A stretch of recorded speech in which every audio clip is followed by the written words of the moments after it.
నేను కూడా డిఎస్సి ఆస్పిరెంట్ని sir, eagerly waiting sir DSC. రాజకీయంగా నేను చేయాల్సినంత చేశాను.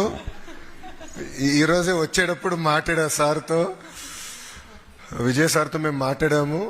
డేట్స్ త్వరలో వస్తుంది, అంటే ఇంకొక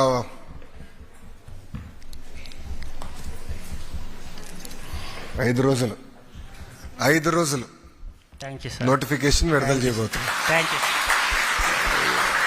పాపకు వచ్చే ముందల డిఎస్సి విషయంలో నేను కొన్ని చెప్పాల్సిన అవసరం ఉంది. డిఎస్సి యాక్చువల్లీ ఒక క్యాలెండర్ పెట్టుకుని నిర్వహించాలని నిర్ణయం తీసుకున్నాం. దాంట్లో భాగంగా టెట్ ఎగ్జామ్స్ కూడా నిర్వహించాం.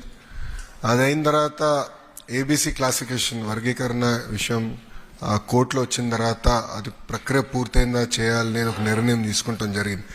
దానివల్ల డిలే అయింది తప్ప ప్రభుత్వానికి డిఎస్సి నిర్వహించాలని చిత్తశుద్ధి ఉంది.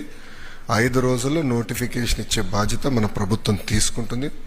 ఈరోజు రిపోర్ట్ కూడా ఎస్సీ కమిషన్ నుంచి తిరిగి వచ్చింది. ఈరోజు క్యాబినెట్ ఆమోదం తెలిపింది. ఈ 2 రోజులు ఆర్డినెన్స్ ఇచ్చి మేము ముందలు తీసుకెళ్తాం.